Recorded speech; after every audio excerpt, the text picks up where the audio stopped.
A few months ago, I was helping a client buy a pre-construction condo in Calgary. They were excited. Perfect location, great floor plan, and the price seemed reasonable. Then another client called me about a new project that hadn't even launched yet. Darren, he asked, I heard the developer might increase prices. Why?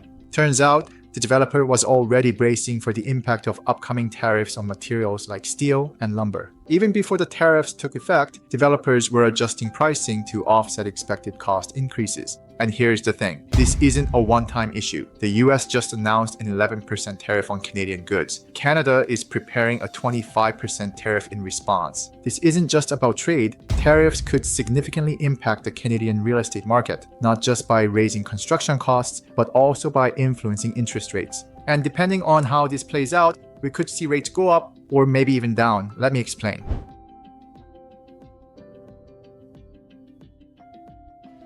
How tariffs will raise construction costs. First, let's talk about construction costs. When tariffs increase the price of key materials like lumber, steel, and aluminum, what happens? Builders pay more for materials. Additionally, there will be higher overall project expenses and developers will see reduced profit margins because fewer new projects will be started. For example, if steel prices rise by 20% due to tariffs, that could add millions of dollars to the cost of a high-rise condo project. And it's not just steel and lumber. Glass, concrete, and drywall could also see price hikes. To protect their margins, developers will increase prices before construction even begins. That means future home prices will likely rise, not due to demand, but simply because of escalating building costs. And the impact won't stop at new construction.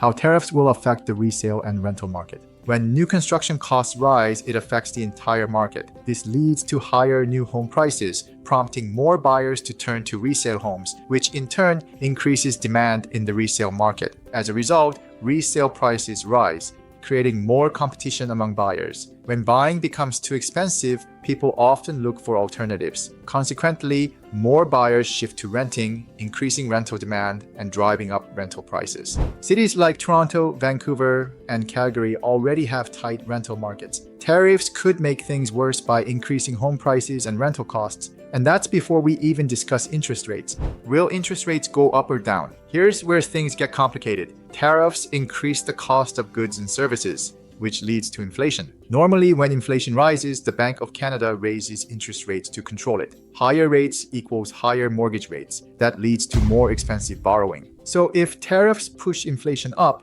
we could see the Bank of Canada increase rates, making it harder for buyers to qualify for mortgages. But there's another possibility to consider. Rising prices could lead to reduced consumer spending, which may slow economic growth. Slower growth could result in potential job losses and lower demand for housing. If the economy slows enough, the Bank of Canada might respond by cutting interest rates to stimulate growth.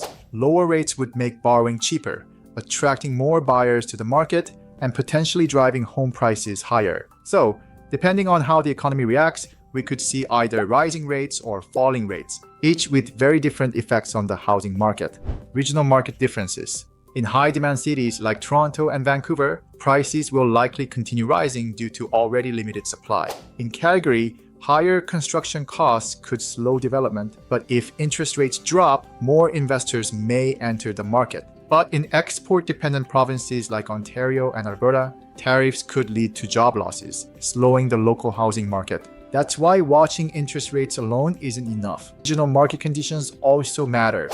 What this means for buyers and investors. So what does all this mean if you're looking to buy or invest? If interest rates rise, borrowing becomes more difficult, which may stabilize home prices. However, construction costs will likely prevent prices from falling significantly. On the other hand, if rates decrease, borrowing becomes easier, attracting more buyers to the market. This increased demand can lead to rising home prices. For investors, this is a tricky situation. If you're buying pre-construction, account for possible delays and cost increases. If you're investing in rental properties, rising rental demand could work in your favor. Here's the bottom line. Tariffs will drive up construction costs, but the real wildcard is interest rates. If you're considering buying or investing, now's the time to plan strategically. If you found this video helpful, don't forget to leave a like. 95% of you watching this video are not subscribed. If you enjoyed the videos and want to stay up to date on Canada's real estate market, be sure to hit the subscribe button and click the bell so you don't miss any of my videos. Also, drop a comment below. Do you think interest rates will go up or down this year? See you in the next video.